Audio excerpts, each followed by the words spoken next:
সবাইকে আসসালামু আলাইকুম এবং শুভেচ্ছা। আজকের বিষয় হচ্ছে ওয়ার্ল্ড কাপ 2026 ফুটবল এবং ক্রীড়া জগতে যত বিনোদন আছে সবচেয়ে বড় বিনোদন হচ্ছে আপনার ফুটবল। এই ফুটবল দেখেই পৃথিবীর সবচেয়ে মানুষ মজা পেয়ে থাকে, তেমনিভাবে বাংলাদেশেও। এখন আমরা যদি বিশ্বকাপ নিয়ে চিন্তা করি তাহলে আমাদেরকে কিছুটা ইতিহাস জেনে নেওয়া ভালো। এটা 1930 সালে প্রথম বিশ্বকাপ শুরু হয় এবং এটা প্রতি 4 বছর অন্তর হয়ে থাকে। শুধু সেকেন্ড ওয়ার্ল্ড ওয়ারের সময় একটু ব্যতিক্রম হয়েছিল যুদ্ধের কারণে, ঠিক আছে। আর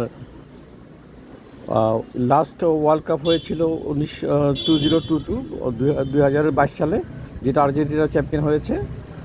এরপরে 4 বছর পর 26 সালে হচ্ছে, যেটা হোস্ট আপনার 3টা কান্ট্রি, ইউএসএ, মেক্সিকো এবং কানাডা। এবং গত ওয়ার্ল্ড কাপে দলের সংখ্যা ছিল 32, সেটা বেড়ে আপনার এবছর হয়েছে 48। এবং এমন একটা প্ল্যান আছে যে হয়তোবা এরপরে 30 সালে যেটা ওয়ার্ল্ড কাপ হবে সেখানে হয়তোবা আরও বাড়িয়ে 66 করা হবে। তাহলে হয়তোবা এই এশিয়া থেকে সংখ্যা এত বেড়ে যাবে এবং সার্ক থেকে হয়তোবা বাংলাদেশও ওয়ার্ল্ড কাপ যেতে পারে আপনার 2030 সালে, কারণ দেয়ার ইজ এ হোপ। হ্যাঁ, এবং বাংলাদেশ কিন্তু অলরেডি সান মেরিনো ইউরোপের একটা দেশের সঙ্গে কিন্তু উইন করেছে। এবং আমরা বাংলাদেশ অরিজিন অনেক বাইরের ইউরোপের প্লেয়াররা বাংলাদেশে খেলছে। হোপফুলি বাংলাদেশ ফুটবল অনেক এগিয়ে যাবে। তো এখন আমরা গতবার দেখেছি যে ওয়ার্ল্ড কাপটা ল্যাটিন আমেরিকায় গিয়েছে, দ্যাট হচ্ছে আপনার আর্জেন্টিনা পেয়েছে। বাট অ্যাজ পার আমরা যদি অ্যানালাইসিস দেখি, রয়টার একটা অ্যানালাইসিস করেছে, তাতে দেখা যাচ্ছে যে সবচেয়ে ফেভারিট দল হচ্ছে ফ্রান্স এবং দ্বিতীয় ফেভারিট দল হচ্ছে আপনার স্পেন। এটা কেন? এটা হচ্ছে যে ওরা যে জিনিসটাকে প্রাধান্য দিয়েছে তাদের পেমেন্ট লেভেল। হ্যাঁ, মানে একটা দলের যারা খেলছে তাদের পেমেন্ট, ইয়ারলি পেমেন্ট কত এবং তাদের স্কিল কত, এই দুটোর কম্বিনেশন করে সবচেয়ে এগিয়ে আছে কিন্তু ফ্রান্স, দ্বিতীয় হচ্ছে স্পেন। হ্যাঁ, এরপরে হয়তো বা আর্জেন্টিনা, ব্রাজিল পরবর্তীতে আসবে। তবে খেলার কথা বলা যায় না, কারণ গতবার আমরা ওয়ার্ল্ড কাপে দেখেছি আর্জেন্টিনা কিন্তু প্রথম খেলাতেই সৌদির সঙ্গে হেরে গিয়েছিল।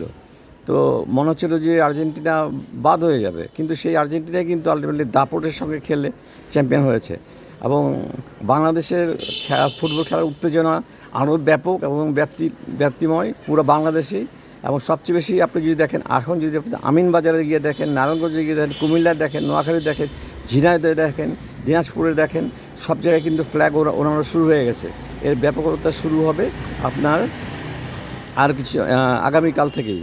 এবং আগামীকাল ওয়ার্ল্ড কাপ শুরু হচ্ছে 11ই জুন এবং এটা শেষ হবে 19শে জুলাই, যেটা আপনার আমেরিকাতে শেষ হবে।